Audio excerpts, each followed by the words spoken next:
Programme Open Space is given over to Anti-Fascist Action. The programme uses disturbing archive and news footage to highlight their violent and emotive struggle against supporters of the extreme right.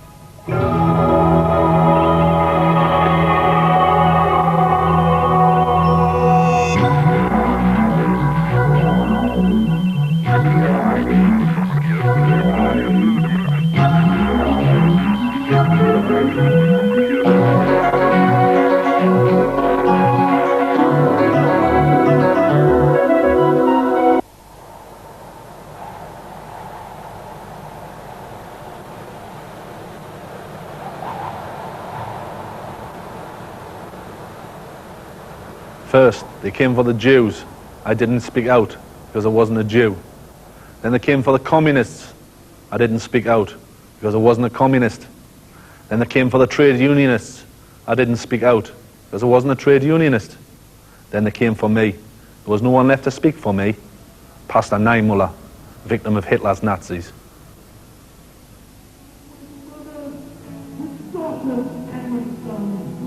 And then they came for me. Then they came for me. Then they came for me. They came for me because I'm Menzi, singer in the Angelic Upstarts. Fascists attacked me here. They intended this to be my final gig. They wanted me to stop playing because I've always been an anti-fascist. At the same time, they were attacking a variety of bands with working class followers, including big names like the Pogues and Desmond Dekker. This was part of a wider plan by the extreme right to influence the music scene by terror. Luckily, there was someone to speak out for me. Anti-Fascist Action sorted it out, and I'm still playing. AFA, as we're known, is not a protest group. We're not in the business of complaining about Nazis, we're in the business of stopping them. Inevitably, this means confronting them on the streets. AFA was set up in 1985 to revive the militant anti-fascist tradition. Our original aims were drawn up on the back of a beer mat, and they stated that the purpose of the new organisation was to confront the fascists, both physically and ideologically.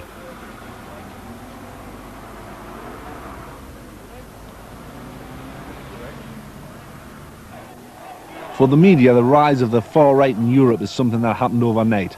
Monsieur Le Pen, the leader of the French National Front, by being allowed to use the issue of racism, is now setting the political agenda. Surrounded by women in Chanel suits, his image is as artificial as his glass eye. The original street fighters have now been joined by the middle classes.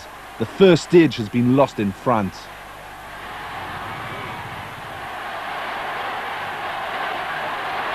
They haven't seen anything about race yet till we get going. That's quite enough of that. This is the British National Party, who are currently the main party of the extreme right here. We've stopped them talking in this film for the same reasons as we're trying to stop them on the streets. We've learned from our experience that the greater freedom they are allowed, the greater their influence and the worse their subsequent behaviour. Their policy of repatriation tomorrow encourages violent racial hatred today.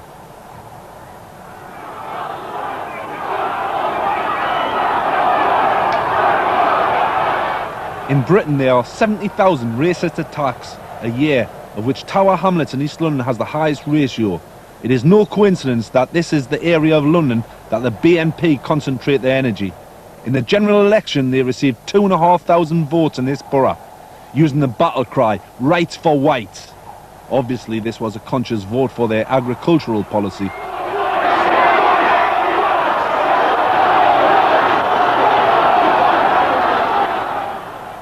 Clearly, for a growing minority of the white working class who have been betrayed by all the mainstream parties, especially on issues like jobs and housing, the BNP are seen as the only radical alternative. Many governments today dishonestly put the blame for unemployment on immigration. In Germany in the 1930s, the unemployed correctly put the blame on the politicians. Then Hitler began to put the blame on the Jews. Many of those same politicians found it convenient to support him.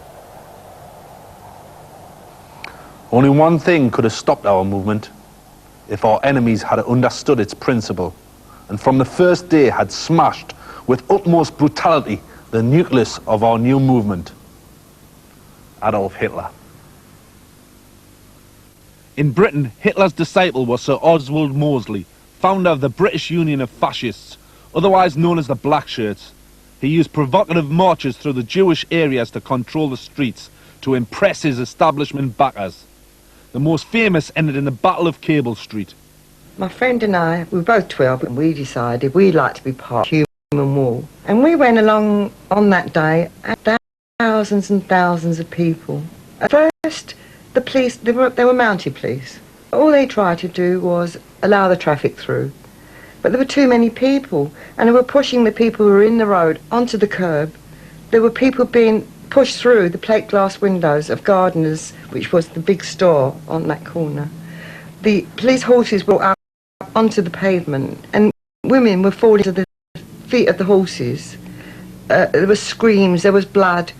Absolutely terrifying for two young girls. But we decided to stick it out. We never saw a fascist all day. All the fights were with the police. Well, then the police had started trying to charge the barricades, and they weren't very successful. We repulsed them. And finally, as they were going back, the women in the buildings above, these sheds and that, started chucking everything that they could lay their hands on, down on the police. Hot water and scraps from kitchens and other things as well.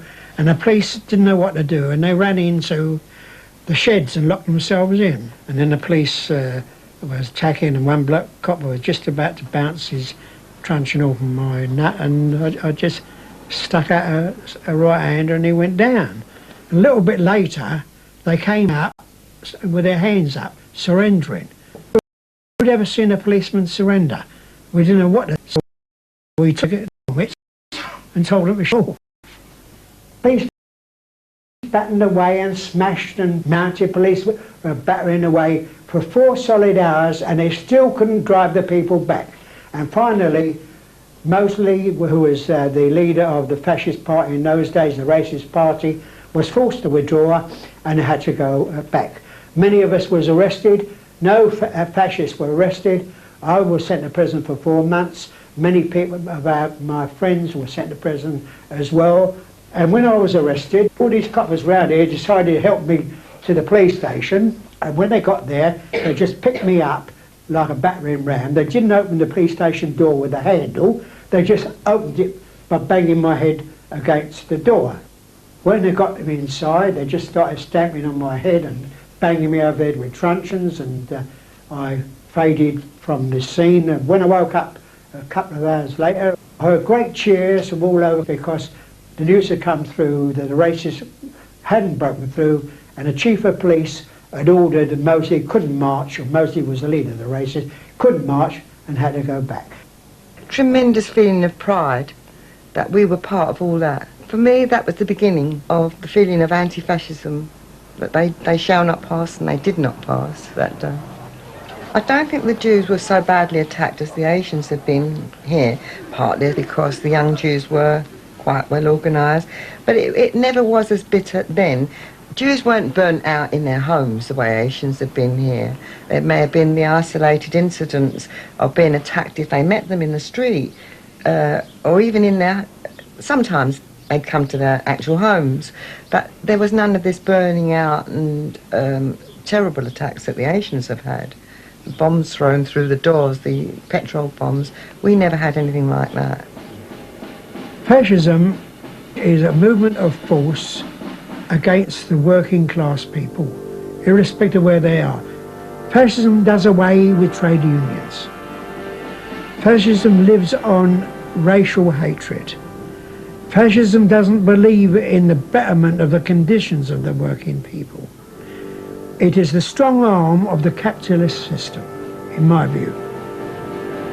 I started to become actively involved against the National Front in the middle of 1974, where we carried on a campaign up until the end of the 70s. By then the National Front had splintered and broken off. I suppose the most significant part of that was the actual demonstration in Lewisham, where they were literally smashed. They got a terrible pounding, literally a pounding on the streets. Their old philosophy didn't seem to be working, and it wasn't their philosophy, it's the philosophy of one Adolf Hitler controlling and ruling the streets. The National Front became very aggressive, and it started off by the obvious thing, attacking particularly people selling newspapers in the streets, Socialist Workers' Party, but not only Socialist Workers' Party, they attacked people selling the Morning Star, they attacked people selling Militant, and they were becoming very aggressive, and we decided that we'd have to stop it, we'd have to try to stop it. So what we did then, we formed a system where people would have a telephone and we'd be on the end of a telephone, usually on a Saturday morning. And we used to be waiting, and if there was a presence of NF, either in Barking, Stratford, Upton Park, East Ham, we used to go, usually between 10 or 12 of us used to go over there and try to, if you like, remedy the situation. I'd be perfectly honest with you, I was very surprised when we started actually coming to physical contact, and I mean physical contact with these people. I was very, very apprehensive at first. Most of them used to look very, very aggressive. Some of them used to wear military uniforms, which don't mean nothing. Probably none of them was ever in the military. To use an East End terminology, they weren't very good on the pavement. And we started getting a bit more confident. We started feeling that these people were not supermen, you know what I mean? And they're not going to go around bullying people and threatening people and beating up people in the streets. Because in our opinion, they were putting forward poison. They were putting forward ideas about people's colour, racist stuff that was poisonous. And if people like that are allowed to just literally do as they please, then they become acceptable. So we've gone then from a situation of complete defence, you know, in fact being devastated, to stabilisation, right, with the fighting outside the station when they were selling papers, to being in front by having a demonstration, went right through the middle of their heartland, and it wasn't attacked. So we considered we were in front. It was then that the idea came across about having a big march by the National Front to counteract that balance. They were losing the momentum. They were smashed to pieces, and unfortunately a lot of people in the left side of politics thought it was a disposable item, that the issue had gone away. It might have gone away for them in particular, but it certainly didn't go away for Asian families in Brick Lane or in Cannon Street Road or even around here.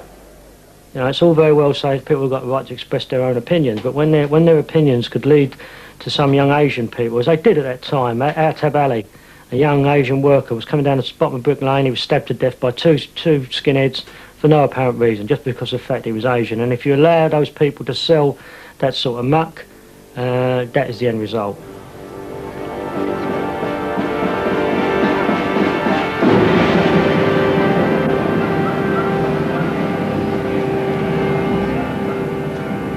There's probably quite a few good old-fashioned liberals out there, trendy lefties, who are feeling quite uneasy with all this talk of violence. And they're saying there's other ways. Well, we're not either or. We're both. We'll try all methods. We have marches, we have carnivals, music events, we even have a travelling exhibition showing you all the truths of fascism. History's proven that the fascists base their philosophy on physical force. If you're not prepared to meet that force with physical force, then you must retire from the political arena, because the fascists feed on fear, and to ignore them is to encourage them. Here, at least 6 people have been arrested and a policeman was injured in scuffles between 2 groups of demonstrators. Members of the British National Party clashed with a group of anti-fascists who were protesting at the March Through Thamesmead in South London. The march by the extreme right-wing British National Party was through a highly sensitive... Unfortunately, many of today's anti-racist groups refuse to learn from the past. In an abject display of political cowardice, the organisers of the counter-demonstration to this BNP march, who with the support of local people outnumbered the fascists 10 to 1, chose to march away from any confrontation. The militant anti-fascists were left to register their protest. Precisely because they weren't smashed at Thamesmead, the BNP consolidated their position there and felt confident enough to expand their activities into neighbouring areas. Just 12 weeks later, having won support from local people, the odds of 10 to 1 against the Thamesmead had swung to 10-1 in their favour in nearby Bermondsey. Later that day, fascist-controlled gangs rampaged through the streets attacking black people at random. Basically, I got involved with the Anti-Nazi League in January, after its relaunch, the ANL Mark II. Fortunately, where I live, there was no other alternative. The main reason why I left the ANL to join AFA is, after, as you know, giving out leaflets on the street, trying to sell the papers. I mean, you have a march, they'll have a march, the BNP will march down one street, police will be there cordoning off the ANL, will be shouting, Nazis out, Nazis out. I mean, the Nazis know that they're Nazis, they don't need to be told that. I mean, they'll flying a placard and all that, oh, you know, nice and clicky sort of thing. I mean, AFA, well, me included, would be along that street, halfway across it, with a placard on my hand, smashing it over his bastard head. I mean, what's the point of like saying, oh, there's some fascists here, quick, let's get a nice little banner out, let's get some nice little middle-class school teachers. Let's all band together and all chant nice little 60s in the Summer of Log songs against them. Well, it's true, but unfortunately for me, I mean, you hear about the paper, in left-wing papers that I've read, paper sellers selling next door to right-wing sellers, you know, exchanging pleasantries of the day. I mean, it's sick. I mean, it might as well be a Sunday afternoon car boot sale, for as far as I know. I mean, they're talking, oh, nice day, innit? Nice weather. They'll be going home at night, sitting down in an intellectual armchair reading 6 Easy Ways for Socialism. The bastards who they've just been talking to 3 hours earlier be going smashing windows and posting fireworks through doors, etc., etc. So who are they kidding? They're kidding themselves. The rest of the life criticise us because we're prepared to do more than just talk about taking on the fascists. We've actually been involved in physically preventing the fascists from holding meetings, from holding rallies. For example, the most recent activity that AFA was involved in was in conjunction with other anti-fascists. We mobilised 200 people in December to stop the BNP Scottish rally, which was attended by John Tyndall, John Peacock and several other dignitaries in the BNP. As a result of that, there was boneheads physically confronted in the streets, were sent packing. There was casuals chased up the city centre, and the BNP leadership were holed up in the Gallery Bar in Argyle Street for hours, for several hours. They were holed up in the Gallery Bar. As a result, the police had to evacuate them along tunnels under the pub and into the train station, and like rats along sewers. The reason why I've actually come on this programme is that one or two people may have suggested to me that I can be more identifiable by youngsters as opposed to a university intellectual telling them about the bad things about fascism. They are using working class or, you know, white youth as foot soldiers, and unfortunately a lot of the youth can't see that they're being used. They've been abused, I would say. They've been deceived by the government and being ignored by the government in the sense that as I've already turned around and said, they've got no housing facilities, they've got no benefit, they've got no jobs. They may have youth training, which I would suggest is a euphemism for making tea and stacking shelves. And then this is put towards them that the cause of all these problems is the immigrants, is the blacks, when it's far from it. So it isn't a racist problem we're dealing with, I think it's an economic problem. It seems there is a shift to the right, and it seems like all the political parties have gone that way, leaving a void which needs to be filled on the left. Now you've got to ask yourself the question, is that going to be filled by another left party, or further to the left than what we've got at the present moment, or is it going to be filled by a right-wing party, something like the fascists, who are going to be there and saying, well, we can lift you out of this problem, we can lift you out of this crisis.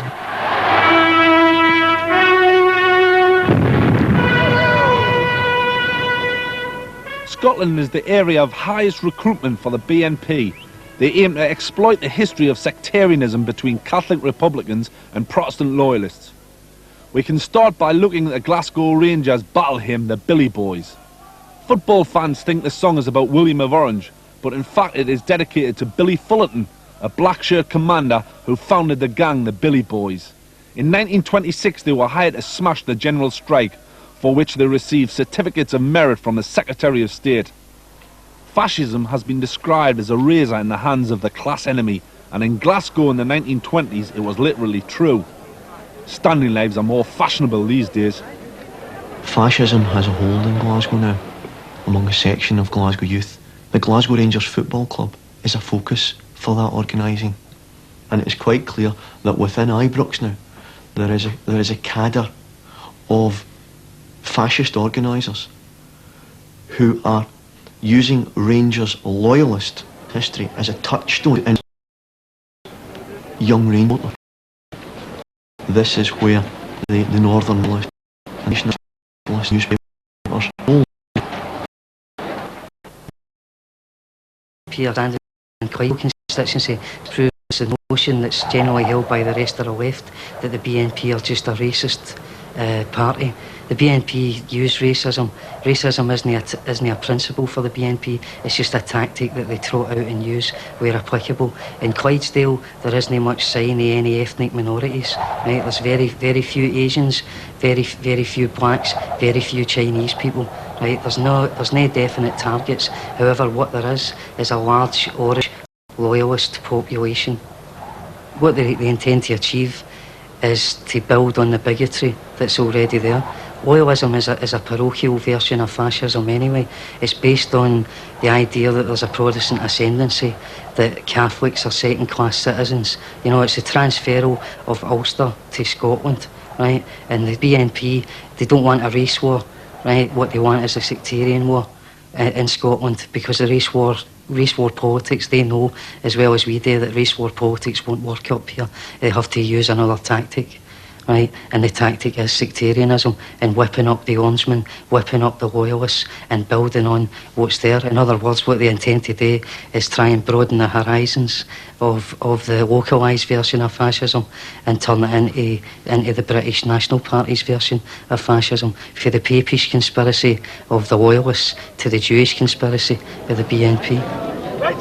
The young loyalist Rangers fans who are impressed by the loyalist paramilitaries, right, can then be equally impressed with the BNP, given the links that are being developed, the duality of membership and stuff like that, right, and they can clearly stand as the spokespersons of the UVF in Scotland, right. It's no accident that the Scottish BNP banner at their national rally was alongside the YCV UVF banner, the YCV being the youth wing of the UVF.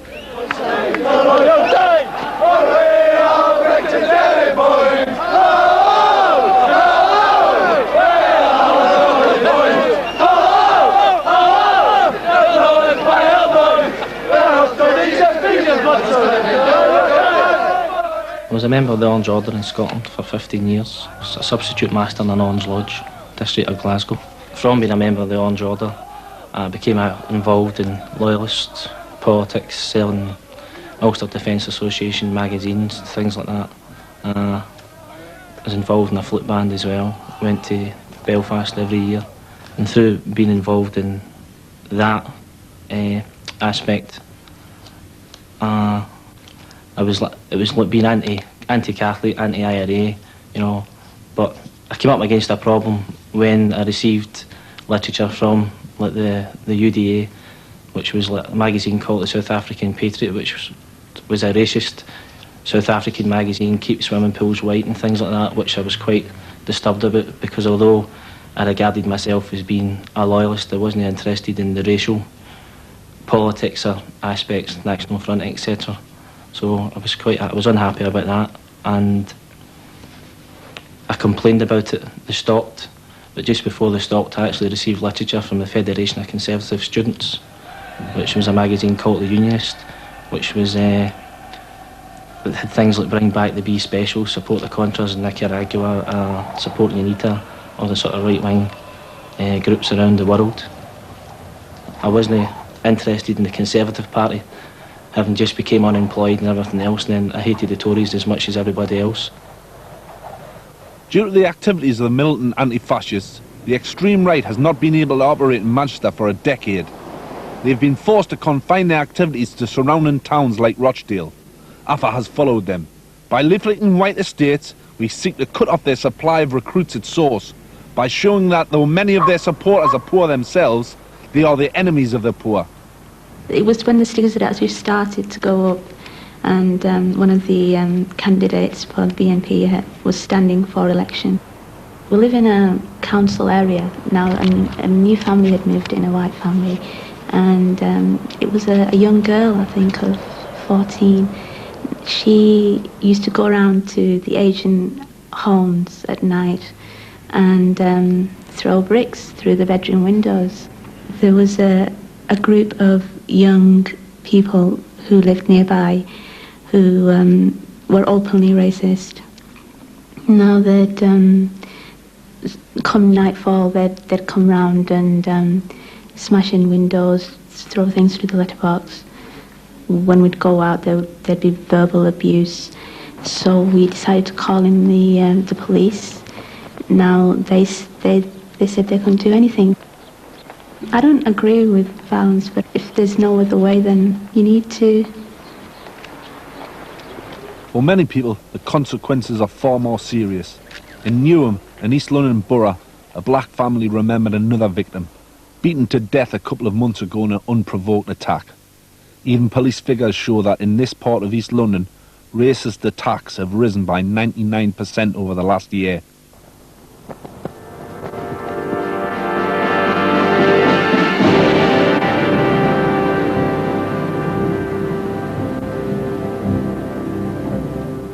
While we know the far right does not carry out all the attacks, they benefit from racial hatred, as it is their function to divide the working class against itself.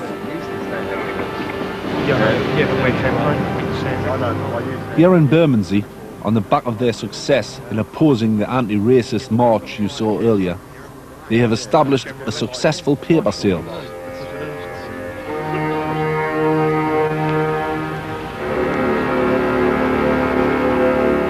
So on this occasion, we took their pitch as part of our attempt to remedy the situation.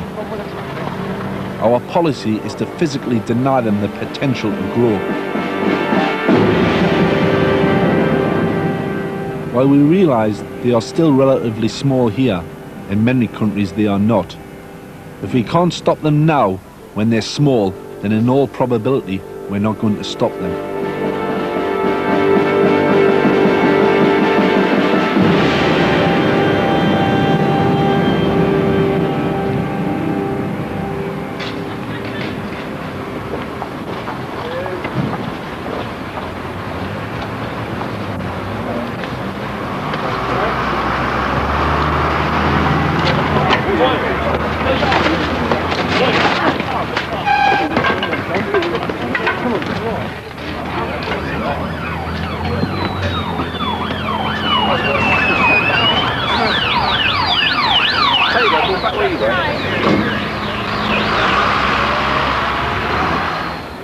The foot soldiers of the fascists have always been working class. At times of economic chaos, strife, trouble, the fascists rear their ugly heads, pretending to be the new radical opposition, when in fact they are the mercenaries of the rich, hired by the rich to maintain their social order. If only we as a class could realise that it's pointless fighting between black and white, Protestant, Catholic, Jew, Arab, and that our interests lie in standing together. It's no good fighting for the crumbs that fall off the rich man's table. The smaller the crumb, the more violent the fight. It's no good tuppence halfpenny looking down on tuppence. In Germany, in 1932, 1 year before Hitler came to power, he received only 20% of the vote. In 1992 in France, Le Pen's National Front received just over 14% of the vote. Remember, fascism doesn't start with concentration camps, that's where it ends.